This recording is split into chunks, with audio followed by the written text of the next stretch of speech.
हरे कृष्णा। तो आइए हम जानने का प्रयास करते हैं कि क्या है गोपी चंदन की महिमा और क्यों इसे मस्तक पर धारण किया जाता है।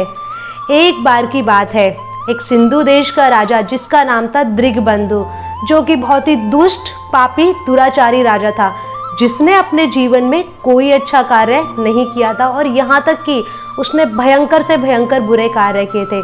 जैसे कि उसने पूरे जीवन वैश्याओं का संग किया और उसने हजारों ब्राह्मणों की हत्या कर दी, और तो और उसने गर्भवती महिलाओं का भी वध किया। एक बार जब वो हमेशा शिकार के लिए जाता था तो शिकार करते समय हजारों गायों का उसने वध कर दिया। एक बार जब वह राजा अपने घोड़े पर चढ़कर शिकार के लिए जा रहा था तो उसके विपक्षी राजा ने उसका वध कर दिया और वह मूर्छित होकर भूमि पर गिर गया और उसके प्राण निकल गए। उसके तुरंत बाद उस राजा को लेने के लिए यमदूत आए और उसको लेकर चले गए। यमदूत जो है उसको चित्रकूट के पास ले गए और बोलने लगे, महाराज, इस राजा ने अपने जीवन में आज तक कोई अच्छा कार्य नहीं किया।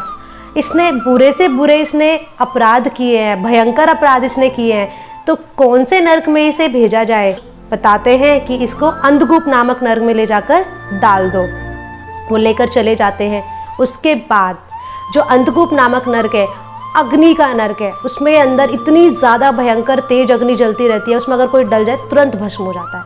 उसी तरीके से उस राजा को जैसे ही उसमें डालते हैं तो वह अग्नि तुरंत शीतल जल बन जाती है, और जब वह शीतल जल बन जाती है तो वे यमदूत देखकर हैप रह जाते हैं कि कैसे संभव है, इस राजा ने अपने जीवन में एक अच्छा कार्य तक नहीं किया, तो ये कैसे संभव है।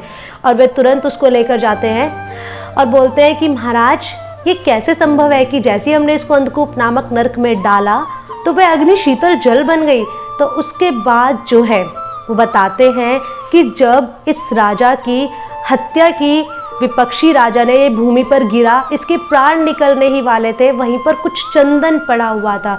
उस चंदन से इसके शरीर का स्पर्श हो गया, जिसके कारण इसके जीवन के सैकड़ों अपराध नष्ट हो गए और इसके जीवन का उद्धार हो गया। एक और लीला है जिसके बारे में हम चर्चा करने जा रहे हैं, वो यह है कि एक बार जब भगवान को बहुत ज़्यादा तेज सर में दर्द हुआ, भयंकर दर्द हुआ, तो भगवान ने नारद मुनि से कहा कि नारद जी, मेरे सर में बहुत भयंकर दर्द है और ये मुझसे बर्दाश्त नहीं हो रहा है, तुम इसके लिए कुछ उपाय करो, कुछ दवा लेकर आओ। तो नारद जी हंसते हैं और बोलते हैं, भगवान, आप स्वयं समस्त सृष्टि के सरदर्द को गायब करने वाले हैं, आपका सरदर्द भला मैं कैसे दूर कर सकता हूँ। तो उसके बाद भगवान बोलते हैं कि इसका उपाय है कि तुम जाओ, मेरे भक्तों के चरणों की धूली लेकर आओ और उसको मेरे मस्तक पर जो है लगाओ। तो नारद जी बोलते हैं, बस इतनी सी बात। तुरंत नारद जी वहाँ से चल देते हैं भगवान के भक्तों के पास। तो सबसे पहले वो जाते हैं रुक्मणी जी के पास, सत्यभामा जी के पास। बोलते हैं कि भगवान के सर में भयंकर दर्द है और उनकी इस दर्द का जो उपाय है वो यह है कि आपके चरणों की धूली। तो जो सत्यभामा, रुक्मणी जी मना कर देती हैं कि नहीं, ये संभव नहीं है कि हम अपने चरणों की धूली अपनी स्वामी, अपनी नारायण के लिए दें। अगर हम अपने चरणों की धूली उनके मस्तक पर लगाने के लिए देंगे तो हम तो नरक में जाएंगे, नरक भोगेंगे। तो इस तरीके से वो मना कर देते हैं। तो नारद जी फिर जाते हैं, शिव जी के पास जाते हैं, ब्रह्मा जी के पास जाते हैं, वो भी ऐसे ही मना कर देते हैं कि हम अपने भगवान, स्वयं भगवान के लिए अपने चरणों की धूली कैसे दे सकते हैं, हमें नरक भोगना पड़ेगा। तो वापस जो है नारद जी कृष्ण जी के पास आते हैं और बोलते हैं, भगवान, आपके भक्तों ने चरणों की धूली देने के लिए मना कर दिया। वो बोलते हैं कि वो अगर आपको अपने चरणों की धूली देंगे तो उन्हें नरक भोगना पड़ेगा। तो भगवान बोलते हैं उनको कि ठीक है, तुम जाओ, गोपियों के पास जाओ और उनसे लेकर आओ। तो नारद जी फिर गोपियों के पास जाते हैं और वहाँ गोपियाँ जो हैं तालाब से पानी भर रही होती है, जिनमें सर्वश्रेष्ठ गोपी जो है श्रीमती राधा रानी। तो वहाँ पर जाके नारद जी बोलते हैं कि आज भगवान के सर में बहुत ज़्यादा दर्द है और उस सर दर्द की दवा है आपके चरणों की धूली। तो श्रीमती राधा रानी कहती हैं कि अगर हमारे कृष्ण को हमारे चरणों की धूली लगाने से आराम मिलता है तो आप अवश्य लेकर जाइए।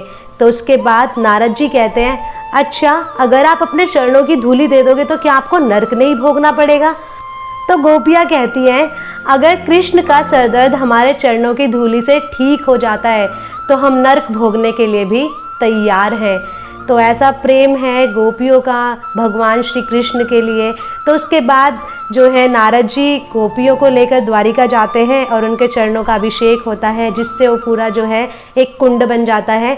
उसके बाद जो वहाँ से गोपी चंदन लेकर जो है उनका जो चरणों का जब अभिषेक करने के बाद वहाँ से जो गोपी चंदन है उसको लेकर जाते हैं और भगवान के सर में जो है भगवान उसको लगाते हैं। तो ये है भगवान का प्रेम। भगवान सिखा रहे हैं, खुद करके हमें सिखा रहे हैं कि क्या महत्व है गोपी चंदन का हमारे लाइफ में। तो ये है गोपी चंदन की महिमा। और हमें इस गोपी चंदन को क्यों अपने मस्तक पर धारण करना चाहिए?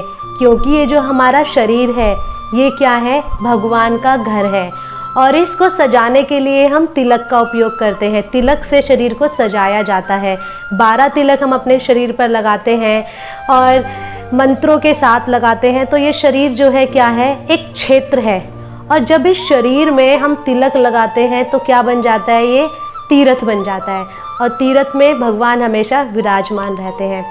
ये जो 2 लाइनें हैं इस तिलक में, जो कि हमारे गौड़ीय संप्रदाय में लगाया जाता है, श्रील प्रभुपाद ने हमें बताया जिस तरीके से। तो ये जो 2 लाइन हैं ये दर्शाती हैं भगवान के चरणों को, श्री कृष्ण के चरणों को। और ये जो बीच की जगह है ये दर्शाती है, ये क्या है? राधा कृष्ण का टेम्पल है, भगवान का क्या है? मंदिर है। और जो नीचे नाक पर हम जो लगाते हैं ये क्या है? तुलसी पत्ता, तुलसी दल, जो कि भगवान श्री कृष्ण को बहुत ही ज़्यादा प्रिय है। ये भगवान के चरण हैं, लाइनें, और जो नाक पर है वो क्या है? तुलसी पत्ता है। और भी इसको बोलते हैं, इन दोनों लाइनों को और भी ये दर्शाती हैं, एक तरफ ब्रह्मा और एक तरफ शिव जी। तो हमें अपने शरीर पे तिलक धारण करने चाहिए, क्योंकि जब हम तिलक लगाते हैं तो स्वयं भगवान रक्षा करते हैं और हमें क्या है? शक्ति मिलती है, हमारी बुद्धि, हमारा मन सब कुछ स्थिर रहता है। इसीलिए हमें रोज़ाना अपने शरीर पर तिलक धारण करने चाहिए। हरे कृष्णा।